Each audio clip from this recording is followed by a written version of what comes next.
اعوذ باللہ من الشیطان الرجیم بسم اللہ الرحمن الرحیم هو الذی انزل علیک الکتاب منہ آیات محکمات ہن ام الکتاب و اخر متشابہات فاما الذین فی قلوبہم زیغ فیتبعون ما تشابہ منہ ابتغاء الفتنۃ وابتغاء تأویلہ وما يعلم تأويله إلا الله والراسخون في العلم يقولون آمنا به كل من عند ربنا وما يذكر إلا أولو الألباب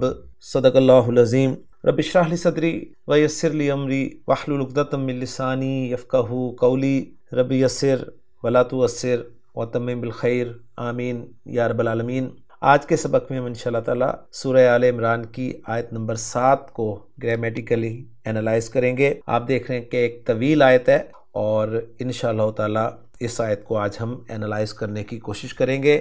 لیکن سب سے پہلے ہم اس آیت کے حصے کریں گے، اور حصے کرنے کے لیے ہمیں وقف کی علامات کو پہلے مد نظر رکھنا ہوگا۔ تو اس آیت میں ہمیں بہت ساری وقف کی علامات نظر آ رہی ہیں، لہٰذا پہلی وقف کی علامت جو ہے اس تک میں ایک حصہ بنا لیتا ہوں، اور وہ حصہ بنے گا هو الذی انزل علیک الکتاب منہ آیات محکمات ہن ام الکتاب و اخر متشابہات۔ بعد میں ہم دیکھیں گے کہ اس کے مزید کچھ حصے بن سکتے ہیں یا نہیں بن سکتے، لیکن پہلے وقف کی علامت کو سامنے رکھتے ہوئے میں حصے بنا رہا ہوں۔ دوسرا حصہ جو ہے وقف کی دوسری علامت تک بنے گا فَأَمَّا الَّذِينَ فِي قُلُوبِهِمْ زَيْغٌ وَيَتَّبِعُونَ مَا تَشَابَهَ مِنْهُ ابْتِغَاءَ الْفِتْنَةِ وَابْتِغَاءَ تَأْوِيلِهِ۔ تیسرا حصہ وقف کی تیسری علامت جو کہ وقف لازم ہے اس تک بنے گا، اور وہ ہوگا وَمَا يَعْلَمُ تَأْوِيلَهُ إِلَّا اللَّهُ۔ اور چوتھا حصہ جو ہے وہ وقف کی علامت لا تک بنے گا کہ وَالرَّاسِخُونَ فِي الْعِلْمِ يَقُولُونَ آمَنَّا بِهِ۔ اگلے حصے وقف کی علامت جیم تک بنے گا، اور وہ ہوگا کُلٌّ مِّن عِندِ رَبِّنَا۔ اور آخری حصہ یعنی چھٹا حصہ وہ آیت کے اختتام تک ہوگا، یعنی وَمَا يَذَّكَّرُ إِلَّا أُولُو الْأَلْبَابِ۔ تو الحمدللہ جی ہم نے 6 حصے کیے ہیں اس آیت کے، جو کہ ایک طویل آیت ہے، اور وہ 6 کے 6 حصے جو ہیں وقف کی علامات کی بنیاد پر کیے ہیں۔ اب جو پہلا حصہ ہے اس کے مزید حصے بنیں گے یا نہیں بنیں گے، اس کو ہم اب دیکھتے ہیں۔ پہلا حصہ ہے هو الذی انزل علیک الکتاب منہ آیات محکمات ہن ام الکتاب و اخر متشابہات۔ تو یہاں پر ہمیں ایک حرف عطف نظر آ رہا ہے واو، جو کہ آخری حصے میں ہے اس حصے کے، اور اس کے بعد ہے اخر متشابہات، یعنی واو کے بعد اسم ہی آ رہا ہے، کوئی فعل نہیں آ رہا۔ اگر فعل آتا تو ہم واو کے بعد والے حصے کو الگ سے حصہ بنا دیتے، تو ہم اس ایک بڑے حصے کا ایک ہی حصہ رہنے دیں گے۔ ہاں، ترجمہ کرتے ہوئے یا بات کے پورے ہوتے ہوئے ہم مزید حصے، اگرچہ ہمیں نہ وقفی علامت نظر آ رہی ہے نہ ہی کوئی حرف عطف نظر آ رہا ہے، ہم پھر بھی مزید حصے کر سکتے ہیں، تو وہ انشاءاللہ تعالیٰ میں آپ کے سامنے کر دوں گا۔ تو اس پہلے حصے میں جو الفاظ استعمال ہوئے ہیں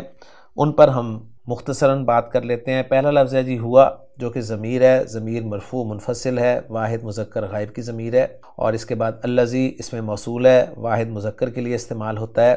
مبنی ہے اور معرفہ ہے۔ الذی اس میں موصول کے بعد ہمیں انزلہ فعل ماضی نظر آ رہا ہے، فعل ماضی واحد مذکر غائب کا صیغہ ہے، اس سورہ مبارکہ میں کوئی غالباً یہ تیسری مرتبہ آ رہا ہے۔ نون زا لام اس کے روٹ لیٹرز ہیں، باب فعل ہے، انزل ینزل انزالا نازل کرنا اس کے معنی ہوتے ہیں، اور یہ ماضی معروف کا صیغہ ہے، یعنی ایکٹیو وائس ہے۔ الا حرف جر ہے، جس کے بعد کاف ضمیر مجرور متصل واحد مذکر حاضر کی ضمیر ہے، اور اس کے بعد الکتاب کا لفظ آپ کو منصوب نظر آ رہا ہے، معرفہ ہے، واحد ہے اور مذکر ہے۔ اور یہاں تک جو ہے میں نے ایک حصہ اس حصے کا بنا دیا ہے لفظوں پر اور معنی پر غور کرنے کے بعد۔ یہ میں نے کیسے بنایا ہے انشاءاللہ تعالیٰ جب اعراب میں آپ کے سامنے رکھوں گا نا تو اس وقت انشاءاللہ یہ باتیں ساری کلیئر کر دوں گا۔ اب پہلے حصے کا جو دوسرا حصہ ہے اس کے الفاظ ہیں منہ آیات محکمات، جس میں من حرف جر ہے، جس کے بعد ضمیر واحد مذکر غائب کی مجرور متصل استعمال ہوئی ہے۔ آیات لفظ جو ہے مرفوع استعمال ہوا ہے یہاں پر، آیہ کی جمع ہے، مؤنث ہے اور نکرہ استعمال ہوا ہے یہاں پر۔ محکماتن جو ہے یہ نکرہ اسم ہے اور یہ محکمہ کی جمع ہے، اور محکمہ جو ہے یہ محکم کی مؤنث ہے، اور محکم جو ہے یہ اسم المفعول کا صیغہ ہے۔ اگر ہم خان صاحب کی ڈکشنری میں دیکھیں تو خان صاحب نے ہا، کاف اور میم روٹ لیٹرز کے تحت باب فعل سے فعل ذکر کیا ہے، احکمہ یحکمو احکامن، جس کے معنی کسی چیز کو پختہ یا مضبوط کرنا کے ہیں، اور اس سے پھر محکم کا لفظ انہوں نے بتایا ہے کہ اسم المفعول ہے، یعنی پختہ کیا ہوا، اور آیت کا ریفرنس خان صاحب نے یہی دیا ہے۔ تو محکم مذکر ہے اور مؤنث اس کی محکمہ بنتی ہے، اور محکمہ کا لفظ جو ہے یہ بھی قرآن مجید میں سورہ محمد میں آیت نمبر 20 میں استعمال ہوا ہے، جیسا کہ آپ سکرین پہ دیکھ رہے ہیں کہ فَإِذَا أُنزِلَتْ سُورَةٌ مُحْكَمَةٌ۔ تو امید کرتا ہوں کہ بات اب 100% جو ہے وہ کلیئر ہو گئی ہوگی۔ تو محکمات کا لفظ جو ہے یہ جیسا کہ میں نے بتایا نکرہ ہے، جمع سالم مؤنث ہے اور مرفوع استعمال ہوا ہے، کیونکہ آتن کی آواز جو ہے ہم جانتے ہیں جمع سالم مؤنث کی آواز ہوتی ہے۔ اب جو پہلے حصے کا تیسرا حصہ میں نے بنایا ہے اس کے الفاظ پر اگر میں بات کروں تو اس میں پہلا لفظ ہے جی ہنہ، جو کہ ضمیر مرفوع منفصل ہے، جمع مؤنث غائب کی یہ ضمیر ہے، اور اس کے بعد جو ہے لفظ کا آپ دیکھ رہے ہیں جو کہ ماں کے معنی میں استعمال ہوتا ہے نارملی، لیکن اس کے دوسرے معنی بھی ہوتے ہیں جو کہ بنیاد یا جڑ کے ہوتے ہیں۔ تو کا لفظ جو ہے یہاں پر بغیر تنوین کے آپ کو نظر آ رہا ہے، مرفوع نظر آ رہا ہے، نکرہ نظر آ رہا ہے، اور واحد مؤنث ہے۔ الکتاب واحد اسم ہے، مذکر ہے، مجرور ہے اور معرفہ ہے، واو حرف ہے، حرف عطف ہے۔ اخر کا لفظ جو ہے، اخر لفظ کے بارے میں کچھ ڈیٹیل ہے وہ نوٹ کر لیجئے کہ حمزہ، خا اور را روٹ لیٹرز کو ہم اگر استعمال کریں اسم تفضیل کے لیے تو وہ بنتا ہے جی آخرو، افعل تفضیل، ٹھیک ہے، جس کے معنی ہوں گے کسی سے پیچھے یعنی بعد میں آنے والا یعنی دوسرا۔ اور آخرو کی مؤنث آئے گی اخرا، بالکل اسی طرح جس طرح اکبر ہے اس کی مؤنث کبرا ہے، اصغر اس کی مؤنث صغرا، تو آخر کی مؤنث اخرا۔ تو اخرا جو مؤنث ہے آخر کی، اس کی جمع جو ہے وہ فعلن کے وزن پر اخرن آنی چاہیے، لیکن اہل زبان جو ہے وہ اخرن نہیں بلکہ اخرو غیر منصرف بولتے ہیں، تو گویا یہ اخرا کی جمع اخرن ہونا چاہیے تھا، لیکن اہل زبان جو ہیں وہ اخرو غیر منصرف کے طور پر اس کو بولتے ہیں۔ اس کے بعد جو اگلا لفظ ہے وہ ہے متشابہاتن۔ متشابہاتن جو ہے یہ متشابہہ کی جمع ہے، اور متشابہہ جو ہے یہ متشابہ اس کی مؤنث ہے، اور یہ جو متشابہ جس کو ہم اگر مرفوع پڑھنا چاہیں تو پڑھیں گے متشابہن، جس کی مؤنث پھر متشابہتن بنے گی۔ یہ اسم الفاعل کا صیغہ ہے اور باب تفاعل سے یہ استعمال ہوا ہے، شین، با اور ہا اس کے روٹ لیٹرز ہیں، تو باب تفاعل سے یہ بنے گا جی تشابہ یتشابہ تشابہن، جس کے معنی ہوں گے ایک دوسرے کے مانند ہونا، اور سورۃ البقرہ کی آیت نمبر 70 میں یہ لفظ استعمال ہو چکا ہے۔ تو متشابہن اسم الفاعل مذکر ہوگا، باہم مانند ہونے والا، اور متشابہتن جو ہے وہ مؤنث ہو جائے گا، اور پھر متشابہاتن، متشابہتن کی جمع ہے، تو گویا یہ لفظ جو ہے یہ جمع کا لفظ ہے، نکرہ استعمال ہوا ہے، جمع مؤنث ہے اور مرفوع استعمال ہوا ہے۔ تو الحمدللہ جی جو پہلا حصہ تھا اس کے ہم نے 3 حصے کر دیے، اور ان 3 حصوں کی بیس جو بنی ہے وہ مفہوم کا مکمل ہونا ہے، جملوں کا مکمل ہونا ہے، نہ تو وقف کی کوئی علامت ہے اور نہ ہی کوئی حرف عطف یہاں پر آپ کو نظر آ رہا ہے۔ انشاءاللہ تعالی اعراب میں یہ سب چیزیں کھل کے سامنے آ جائیں گی۔ اب جو دوسرا حصہ ہے اس میں بھی ہمیں کوئی وقف کی علامت نظر نہیں آ رہی، ہاں حرف عطف نظر آ رہا ہے، لیکن حرف عطف جو ہے وہ 2 اسماء کے درمیان میں ہے، لہٰذا اس سے بھی ہم الگ حصہ نہیں بنائیں گے۔ تو اس حصے میں جو الفاظ ہیں ان میں فا حرف ہے اور اما یہ بھی حرف ہے۔ اما حرف تفصیل و شرط کہلاتا ہے، اور جب بھی یہ آتا ہے تو حرف شرط ہونے کی وجہ سے اس کے لیے ایک جواب بھی ہوتا ہے جس پہ فا داخل ہوتا ہے۔ تو یہ ساری چیزیں اگر آپ سامنے دیکھیں گے تو انشاءاللہ تعالیٰ کلیئر ہو جائیں گی۔ اگلا لفظ ہے الذین، جو کہ اس میں موصول ہے، جمع مذکر کے لیے استعمال ہوتا ہے اور مبنی اسم ہے۔ فی حرف ہے، حرف جر ہے، جس کے بعد قلوب کا لفظ آپ کو نظر آ رہا ہے جو کہ قلب کی جمع ہے۔ قلوب جو ہے یہ مجرور ہے اور جمع مذکر ہے۔ الگ سے لفظ کے طور پہ دیکھیں تو نکرہ ہے، لیکن آگے ہم کے ساتھ ملا کر اسے دیکھیں گے تو یہ پھر معرفہ ہو جائے گا، ٹھیک ہے؟ یہ باتیں آپ نے ذہن میں رکھنی ہیں۔ قلوب کے بعد جو ضمیر ہے ہم، جو اصل میں ہم تھی، لیکن ہم سے پہلے چونکہ زیر آ گئی تو اس لیے ہم کو ہم پڑھا گیا۔ یہ جمع مذکر غائب کی ضمیر ہے۔ اور اس کے بعد اگلا لفظ ہے زیغن، جو کہ نکرہ ہے، مرفوع ہے، مذکر ہے اور واحد ہے۔ زیغ لفظ کے بارے میں خان صاحب لکھ رہے ہیں کہ یہ اس میں ذات بھی ہے، یعنی ٹیڑھ یا کجی کے لیے لفظ استعمال ہوتا ہے، اور آیت کا ریفرنس خان صاحب نے آیت نمبر 7 کا ہی دیا ہے۔ فا حرف ہے اور یہ شرط کے جواب پر آیا ہے۔ یتبعون فعل مضارع جمع مذکر غائب کا صیغہ ہے۔ تا، با اور عین اس کے روٹ لیٹرز ہیں، باب افتعال سے استعمال ہوا ہے۔ اتبع یتبعو اتباعا، پیروی کرنا کے معنی میں یہ استعمال ہوتا ہے۔ ما جو ہے اس میں موصول کے طور پہ استعمال ہوا ہے یہاں پر، اور اس میں موصول کے طور پہ جب ما استعمال ہوتا ہے تو بامعنی الذی ہوتا ہے۔ اور تشابہ آگے آپ کو فعل نظر آ رہا ہے جو کہ شین، با اور ہا روٹ لیٹر سے مل کر استعمال ہوا ہے، باب تفاعل ہے۔ تشابہ یتشابہ تشابہن، ایک دوسرے کی مانند ہونا۔ اس کے بعد من حرف جر ہے، جس کے بعد واحد مذکر غائب کی ضمیر آپ کو نظر آ رہی ہے، ضمیر مجرور متصل۔ ابتغاء یہ مصدر ہے، با، غین اور یا مادے کو استعمال کرتے ہوئے باب افتعال سے۔ تو باب افتعال میں جب با، غین اور یا آئے گا تو یہ بنے گا جی ابتغیا یبتغیو، ابتغاین، اور پھر تبدیلی کے بعد یہ بنے گا جی ابتغا یبتغی ابتغاءن۔ تو یہ یا جو ہے حمزہ میں تبدیل ہو جاتی ہے، اس کے معنی ہوتے ہیں چاہنا کے، اور مصدر یہاں پر استعمال ہوا ہے، منصوب ہے۔ الگ سے دیکھیں تو نکرہ ہے، اور مصدر میں مذکر مؤنث جو ہے اس کا کوئی اعتبار نہیں ہوتا۔ تو اگلا لفظ ہے جی الفتنہ، جو کہ مؤنث ہے، مجرور استعمال ہوا ہے، معرفہ ہے اور واحد ہے۔ اس کے بعد واو حرف ہے، پھر ابتغاء کا لفظ آپ کو دوبارہ نظر آ رہا ہے، اور آخر میں 2 لفظ ہیں، ایک ہے تعویل جو کہ باب تفعیل سے حمزہ، واو اور لام روٹ لیٹرز کو استعمال کرتے ہوئے اولا یعولو تعویلاً مصدر کے طور پر استعمال ہوا ہے۔ خان صاحب نے اس کے معنی لکھے ہیں کسی چیز کو اس کے اصل کی طرف واپس کرنا، یعنی لوٹانا، اور بتا رہے ہیں کہ اس باب سے قرآن میں کوئی فعل استعمال نہیں ہوا، لیکن تعویل کا لفظ جو مصدر کے طور پہ استعمال ہوتا ہے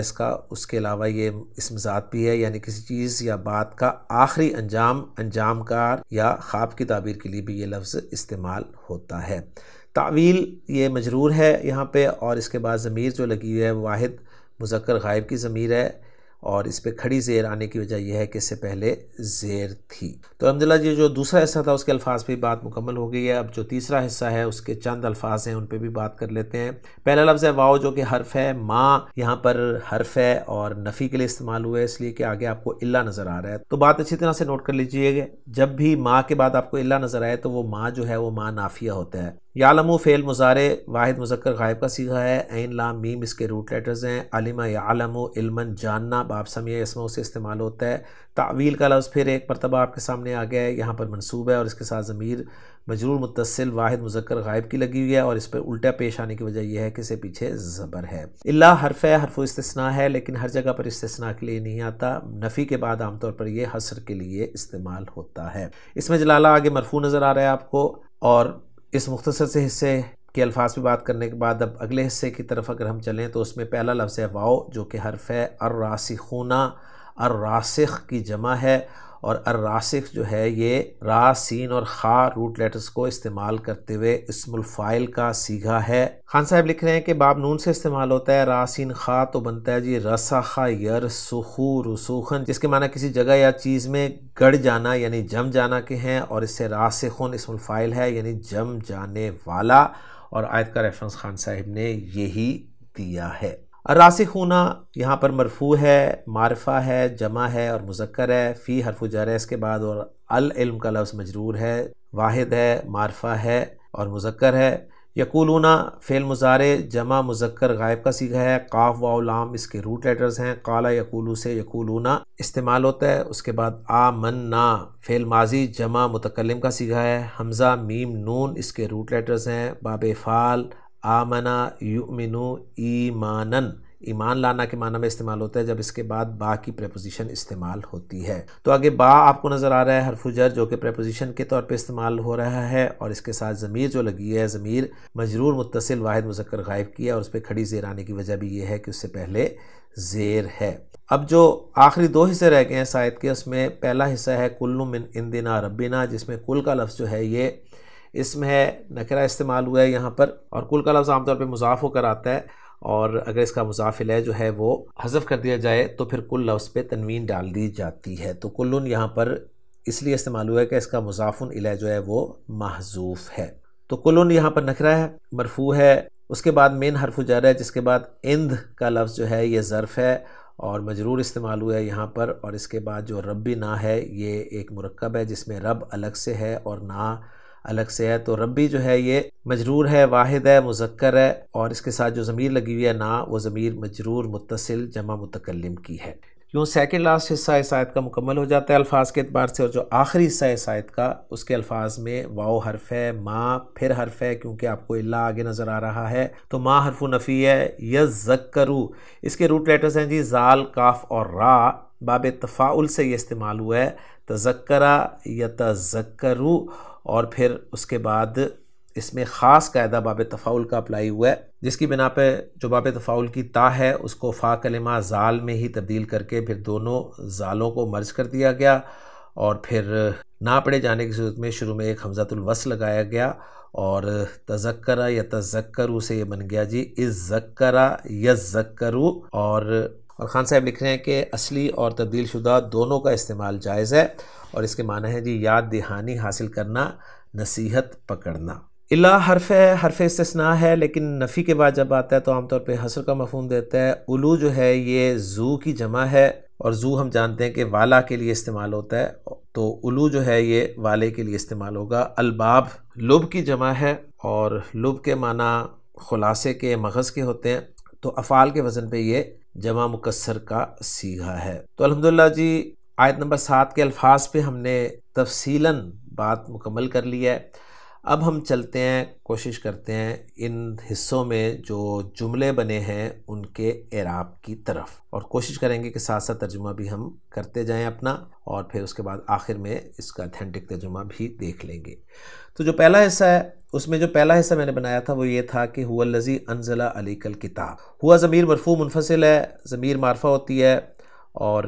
مرفوع جب آپ نے کہہ دیا تو ظاہر بات ہے مبتدا بننے کی صلاحیت رکھتی ہے، تو یہ مبتدا بن جائے گی جس کی پھر خبر آگے آئے گی جو کہ الذی سے شروع ہوگی۔ الذی اس میں موصول معرفہ ہوتا ہے تو خبر معرفہ بھی آ سکتی ہے، اور اس میں موصول جو کہ مبنی ہوتا ہے واحد اور جمع کا، لہٰذا یہ مرفوع یہاں پر استعمال ہو سکتا ہے، تو الذی کو ہم یہاں پر خبر بنا لیں گے۔ الذی اکیلا تو آتا نہیں ہے، اس کے ساتھ صلۃ الموصول ہوتا ہے جو کہ عام طور پہ جملہ فعلیہ ہوتا ہے، لہٰذا انزل علیک الکتاب جو ہے جملہ فعلیہ، اس کا صلۃ الموصول بن رہا ہے۔ صلۃ الموصول کو انالائز کریں تو انزل فعل با فاعل ہے، ہوا ضمیر مرفوع متصل اس کا فاعل ہے، اور الکتابہ مفعول بہ ہے اس لیے منصوب ہے، اور علیک کا جو ہے یہ جار مجرور ہے جو کہ انزلہ کے متعلق ہے۔ تو گویا انزلہ فعل اپنے فاعل، اپنے متعلق اور اپنے مفعول بہ سے مل کر جملہ فعلیہ ہو کر صلۃ الموصول بنا، الذی اسم موصول کے لیے اور الذی اسم موصول اپنے صلۃ الموصول سے مل کر محلاً مرفوع خبر بن گیا ہوا مبتدا کے لیے، اور ہوا مبتدا اپنی خبر سے مل کر جملہ اسمیہ بن گیا۔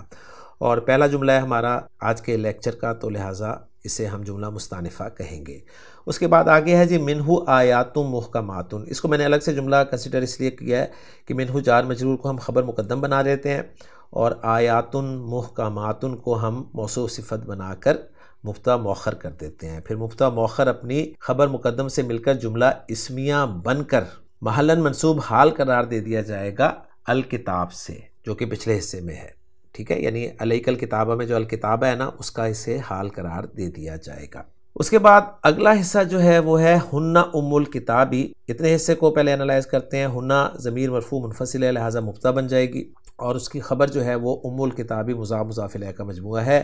پھر مبتدا اپنی خبر سے مل کر جملہ اسمیہ بن جائے گا، اور یہ ہنہ کی ضمیر جو ہے یہ آیات کی طرف لوٹ رہی ہے، ذہن میں رکھیے گا۔ آیات غیر عاقل کی جمع ہے، تو غیر عاقل کی جمع کے لیے عام طور پہ واحد مؤنث کی ضمیر استعمال ہوتی ہے، لیکن جمع مؤنث کی ضمیر بھی آ سکتی ہے، اس لیے آپ دیکھ رہے ہیں یہاں پر ہنہ جو ہے وہ استعمال ہوئی ہے۔ واو عاطفہ ہے اخرو متشابہاتن، یہ موصوف اور صفت کا مجموعہ ہے۔ اخرو متشابہات کو عطف کر دیا گیا ہے آیات محکماتن پر، یعنی آیات پر اس کا عطف ہے، اور محکماتن ظاہر بات ہے آیات کی صفت ہے۔ اب بیچ میں جو رہ گیا ہے ہن ام الکتابی، یہ جملہ اسمیہ جو ہے یہ کیا بن رہا ہے؟ تو اس جملہ اسمیہ کو آیات کی دوسری صفت جو ہے وہ قرار دیا جا سکتا ہے، یعنی پیچھے جو جملہ ہے نا منہو آیات محکمات، اس میں آیات موصوف ہے جس کی ایک صفت ہے محکمات، ٹھیک ہو گیا، اور دوسری صفت ہے جملہ اسمیہ ہن ام الکتابی، یعنی یہ جملہ اسمیہ جو ہے محلاً مرفوع صفت بن جائے گا آیات کی صفت ثانی، اور یہ جو اخر متشابہات ہے نا اس کا عطف ہو جائے گا آیات پر، آیاتن محکماتن پر۔ تو اس طریقے سے ہم اس سارے کو جوڑ سکتے ہیں۔ میں نے یہ حصے آپ کے لیے الگ اس لیے کر دیے تھے کہ بات آپ کو سمجھانی جو آسان ہو جائے، ورنہ یہ سب آپس میں ایک دوسرے کے ساتھ جڑے ہوئے ہیں۔ تو اب میں اگر اس کا لفظی ترجمہ کرنا چاہوں تو کچھ یوں بنے گا کہ وہ ہے جس نے نازل کیا اے نبی صلی اللہ علیہ وسلم آپ پر کتاب کو، منہو آیات محکمات۔ اب اس کتاب کا حال یہ ہے کہ اس کتاب میں سے، یعنی اس کتاب میں کچھ آیات ایسی ہیں جو محکم ہیں، ٹھیک ہے، اور ان آیات کی دوسری صفت یہ ہے کہ ہنہ ام الکتابی، وہی کتاب کی اصل ہیں، وَأُخَرُ مُتَشَابِہَاتٌ، اور کچھ دوسری جو ہیں وہ متشابہات میں سے ہیں، یعنی منہو آیات محکمات وَأُخَرُ مُتَشَابِہَاتٌ، اس طرح ہے یہ جملہ، ذہن میں رکھیے گا، ٹھیک ہے، جبکہ ہنہ ام الکتابی جو ہے یہ آیات کی دوسری صفت ہے۔ تو اس طرح سے ہم اس حصے کو کور کر سکتے ہیں۔ اب جو دوسرا حصہ ہے اس کے اعراب پہ بات کر لیتے ہیں۔ تو فا یہاں پر جو ہے یہ استنافیہ قرار دے دیتے ہیں، اما جیسے کہ کہا گیا کہ حرف شرط و تفصیل ہے، اور اس کے بعد جو الذین فی قلوبہم زیغ ہے اس کو ہم مبتدا بنا لیں گے، کیونکہ اس کے بعد اما کے بعد جو ہے وہ مبتدا ہی آتا ہے جو کہ پھر شرط کا کام دیتا ہے۔ اب جو مبتدا بنا رہے ہیں ہم الذین فی قلوبہم زیغ کو، اس میں الذین اسم موصول ہے، اور اسم موصول ہم جانتے ہیں کبھی اکیلا نہیں آتا، اس کے بعد جو ہے عام طور پہ جملہ فعلیہ آتا ہے، لیکن یہاں پر جملہ اسمیہ صلۃ الموصول کے طور پر آ رہا ہے، اور وہ ہے فی قلوبہم زیغ، جس میں فی قلوبہم جو ہے یہ خبر مقدم ہے۔ اس کا انالیسز آپ کر لیں گے کہ فی حرف جر ہے، اور قلوبہم جو ہے مضاف مضاف الیہ ہو کر مجرور ہے، پھر جار مجرور مل کے خبر مقدم ہو گیا، اور زیغ جو ہے مبتدا مؤخر ہے، پھر مبتدا مؤخر اپنی خبر مقدم سے مل کر جملہ اسمیہ ہو کر صلۃ الموصول بن رہا ہے الذین اسم موصول کے لیے، اور الذین اسم موصول اپنے صلۃ الموصول سے مل کر محلاً مرفوع مبتدا بن رہا ہے، پھر جس کی خبر جو ہے وہ آگے آ رہی ہے، اور جس پر فا جو ہے وہ داخل ہے، جسے فا رابطہ لجواب اما کہا جاتا ہے۔ اور جو خبر کی جگہ پر جملہ آ رہا ہے وہ ہے یتبعون ما تشابہ، جس میں یتبعون فعل با فاعل ہے، واو ضمیر مرفوع متصل اس کا فاعل ہے، کہ وہ پیروی کرتے ہیں، وہ پیچھے لگ جاتے ہیں۔ کس چیز کے پیچھے لگ جاتے ہیں، کس چیز کی پیروی کرتے ہیں؟ وہ مفعول بہ ہوگی، لہٰذا مفعول بہ کی جگہ پر ما اس میں موصول آ رہا ہے، لہٰذا ما اس میں موصول یہاں پر محلاً منصوب مفعول بہ قرار دیں گے۔ اکیلا کبھی نہیں آتا، اس کے ساتھ صلۃ الموصول ہوتا ہے، اور صلۃ الموصول جو ہے وہ تشابہ ہے، جو کہ فعل اور فاعل کا مجموعہ ہے۔ فعل اپنے فاعل سے مل کر جملہ فعلیہ ہو کر صلۃ الموصول بنا ما اس میں موصول کے لیے، اور ما اس میں موصول اپنے صلۃ الموصول سے مل کر محلاً منصوب مفعول بہ بنا یتبعون فعل کے لیے، اور یتبعون فعل اپنے فاعل اور مفعول بہ سے مل کر جملہ فعلیہ ہو کر محلاً مرفوع خبر بن گیا الذین مبتدا کے لیے، اور پھر مبتدا اپنی خبر سے مل کر جملہ اسمیہ بن جائے گا، یہ ذہن میں رکھیے گا، ٹھیک ہے۔ لیکن یہ جو جملہ ہے آگے یتبعون ما تشابہ، یہ آگے چل رہا ہے، اس میں پھر منہو سے جو بات شروع ہو رہی ہے وہ جار مجرور متعلق ہو جائے گا تشابہ فعل کے۔ میں نے توڑ کے کر رہا ہوں تاکہ آپ کے لیے آسانی ہو جائے۔ اس کے بعد جو ابتغاء ہے یہ منصوب استعمال ہوا ہے، الف لام بھی نہیں ہے، تنوین بھی نہیں ہے، تو مضاف بن رہا ہے جس کا مضاف الیہ الفتنتی ہے، گویا یہ مضاف الیہ ہو کر یہ مفعول لاجلہ یعنی مفعول لہو بن رہا ہے، یعنی فتنے کو چاہنے کے لیے۔ اس کے بعد آگے واو عاطفہ ہے، اور ابتغاء تعویلی ہی جو ہے یہ پیچیدہ مرکب اضافی ہو کر اس کا عطف ہو رہا ہے ابتغاء الفتنتی پہ، گویا معطوف علیہ ابتغاء الفتنتی، معطوف ابتغاء تعویلی ہی، یہ دونوں مل کر جو ہیں یہ مفعول لاجلہ یا مفعول لہو بن رہے ہیں۔ یعنی اس کا اگر میں لفظی ترجمہ کرنا چاہوں تو کچھ یوں بنے گا کہ پھر وہ لوگ جن کے دلوں میں کوئی کجی ہے تو وہ تو اس میں سے اس کی پیروی کرتے ہیں جو ایک دوسرے سے ملتی جلتی ہیں، کس لیے؟ فتنے کی تلاش کے لیے اور ان کی اصل کی تلاش کے لیے کہ ان کی اصل کیا ہے۔ اس کے بعد جو اگلا حصہ ہے وَمَا يَعْلَمُ تَعْوِيلَهُ إِلَّا اللَّهُ، یہ سمپل جملہ ہوگا، واو کو ہم حالیہ قرار دے دیتے ہیں تو ترجمہ خوبصورت بن جائے گا۔ حالانکہ ما حرف نفی ہے، یعلم فعل ہے، سیگا نمبر 1 ہے تو اس کا فاعل آگے آ سکتا ہے۔ تعویلہ جو ہے مضاف مضاف الیہ ہو کر مفعول بھی بن رہا ہے یعلم فعل کے لیے، الا حصر کے لیے ہے، اور اس میں جلالہ جو ہے یہ یعلم کے لیے فاعل ہے۔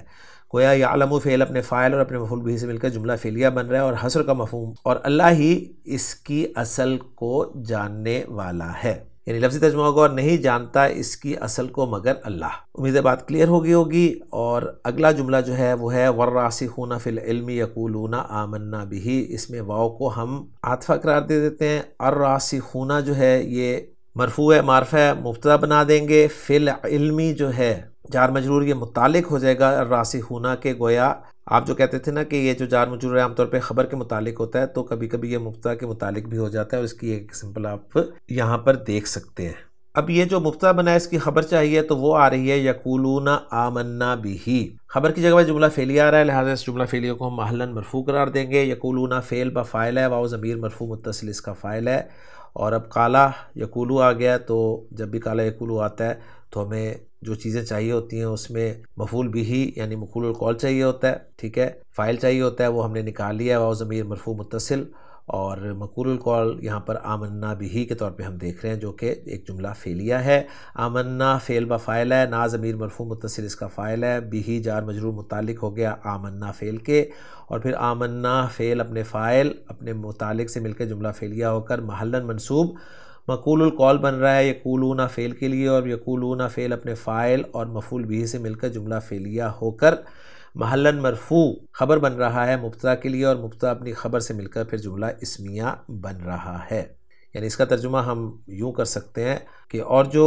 راسخ ہیں علم میں، یعنی علم میں پختہ ہیں، وہ کہتے ہیں کہ ہم اس پر ایمان لے آئے۔ اس کے علاوہ وہ کیا کہتے ہیں، اس کا اگلے حصے میں ذکر ہے کہ کل من عند ربنا، کلن جو ہے یہ یہاں پر آپ کو نکرہ نظر آ رہا ہے، لیکن اس کا چونکہ مضاف الیہ جو ہے محذوف ہے، لہٰذا اگر اس کے مضاف الیہ کو ساتھ رکھا جائے تو مضاف الیہ ہو کر چاہے نکرہ بھی استعمال ہو وہ مبتدا بن سکتا ہے، تو یہ مبتدا بن جائے گا۔ اب اس کی خبر چاہیے ہمیں، وہ ہے من عند ربنا، جو کہ جار مجرور کا مجموعہ ہے، جس میں من حرف جر ہے، جس کا مجرور عندی ظرف ہے، اور ظرف کے بعد مضاف الیہ آتا ہے، وہ ربی ہے، اور ربی جو ہے پھر مضاف بھی ہے نا ضمیر مجرور متصل کی طرف، تو گویا پیچیدہ مرکب اضافی جو ہے یہ من حرف جر کے لیے مجرور بن رہا ہے، اور پھر من حرف جر اپنے مجرور سے مل کر یہ خبر بن رہا ہے مبتدا کی، اور پھر مبتدا اپنی خبر سے مل کر جملہ اسمیہ بن رہا ہے، اور اس کو بھی ہم مقول القول قرار دیں گے، اس لیے کہ یہ ان کا دوسرا قول ہے کہ سب کا سب جو ہے وہ ہمارے رب کی طرف سے ہے۔ اس کے بعد جو آخری حصہ ہے اس آیت کا وہ ہے وَمَا يَذَّكَّرُ إِلَّا أُولُو الْأَلْبَابِ، یہاں بھی حصر کا مفہوم آپ کو ملے گا، واو استنافیہ ہو جائے گا، ما حرف نفی ہے، الا حصر کے لیے ہے، تو یذکر فعل ہے جس کا فاعل اولو الالباب مضاف الیہ کا مجموعہ ہے، گویا فعل یذکر اپنے فاعل اولو الالباب سے مل کے جملہ فعلیہ بن رہا ہے، اور ترجمہ کریں گے اور نہیں نصیحت حاصل کرتے مگر عقل والے، یعنی صرف عقل والے ہی نصیحت پکڑتے ہیں۔ تو اس طرح یہ جملہ بھی مکمل ہو جائے گا اور ہماری آیت جو ہے وہ بھی مکمل ہو جائے گی۔ اب ہم دیکھتے ہیں جی محمود صافی صاحب کی ورکنگ کو کہ انہوں نے ان جملوں کو کس طرح سے جو ہے وہ ایکسپلین کیا ہے۔ تو محمود صافی صاحب کہہ رہے ہیں کہ پہلا جملہ جو ہے هو الذی انزل والا یہ لا محل لا استنافیہ ہے، انزل علیک الکتاب لا محل لا صلۃ الموصول الذی ہے، منہ آیات فی محل نصب حال من الکتاب ہے، ہن ام الکتاب فی محل نصب حال من آیات او فی محل رفع نعت لآیات، تو انہوں نے اس کو حال بھی قرار دیا ہے اور اس کو صفت بھی قرار دیا ہے آیت کی، یعنی دونوں پاسبلٹیز انہوں نے بیان کر دی ہیں۔ الذین فی قلوبہم زیغ والا حصہ جو ہے لا محل لا استنافیہ ہے، فی قلوبہم زیغ لا محل لا صلۃ الموصول الذین ہے، یتبعون فی محل رفع خبر المبتدا الذین ہے، اور وہی جواب اما کا بھی ہے۔ تشابہ منہ لا محل لا صلۃ الموصول ما ہے، یعلم تعویلہ فی محل نصب حال ہے، یقولون فی محل نصب حال من الراسخون انہوں نے قرار دیا ہے۔ آمنا بھی فی محل نصب مقول القول کل من عند ربنا فی محل نصب بدل من جملہ آمنا بھی قرار دیا ہے، اور آخری جملہ جو ہے وہ ما یذکر الا اولو الالباب لا محل لہا استئنافیہ قرار دیا ہے۔ تو الحمدللہ جی کافی چیزیں تھیں اس میں جو کہ مشکل بھی تھیں اور ٹیکنیکل بھی تھیں، لیکن الحمدللہ ہماری یہ حل ہو گئی ہیں۔ اب آخری حصہ جو رہ گیا اس آیت کے متعلق وہ ہے آیت کا ترجمہ۔ تو عبدالسلام صاحب کا جو ترجمہ ہے وہ میں آپ کے سامنے رکھ دیتا ہوں۔ کہتے ہیں کہ هو الذی انزل علیک الکتاب، وہی ہے جس نے تجھ پر یہ کتاب اتاری، منہ آیات محکمات، جس میں سے کچھ آیات محکم ہیں، ہن ام الکتابی، وہی کتاب کی اصل ہیں، و اخر متشابہات، اور کچھ دوسری کئی معنوں میں ملتی جلتی ہیں۔ فَأَمَّا الَّذِينَ فِي قُلُوبِهِمْ زَيْغٌ، پھر جن لوگوں کے دلوں میں تو کجی ہے، فَيَتَّبِعُونَ مَا تَشَابَهَ مِنْهُ، وہ اس میں سے ان کی پیروی کرتے ہیں جو کئی معنوں میں ملتی جلتی ہیں، ابتغاء الفتنتی، فتنے کی تلاش کے لیے، وابتغاء تعویلہ، اور ان کی اصل مراد کی تلاش کے لیے، وما یعلم تعویلہ الا اللہ، حالانکہ ان کی اصل مراد نہیں جانتا مگر اللہ، والراسخون فی العلم، اور جو علم میں پختہ ہیں، یقولون، وہ کہتے ہیں، آمنا بہ، ہم اس پر ایمان لائے، کل من عند ربنا، سب ہمارے رب کی طرف سے ہے، وما یذکر الا اولو الالباب، اور نصیحت قبول نہیں کرتے مگر جو عقلوں والے ہیں۔ تو الحمدللہ جی ایک طویل آیت تھی سورہ آل عمران کی، آیت نمبر 7، جو ہماری آج مکمل ہو گئی ہے۔ انشاءاللہ تعالیٰ اگلے لیکچر میں اگلی آیت کے ساتھ آپ سے ملاقات ہوگی۔ سبحانک اللہم و بحمدک، اشہد ان لا الہ الا انت، استغفرک و اتوب الیک۔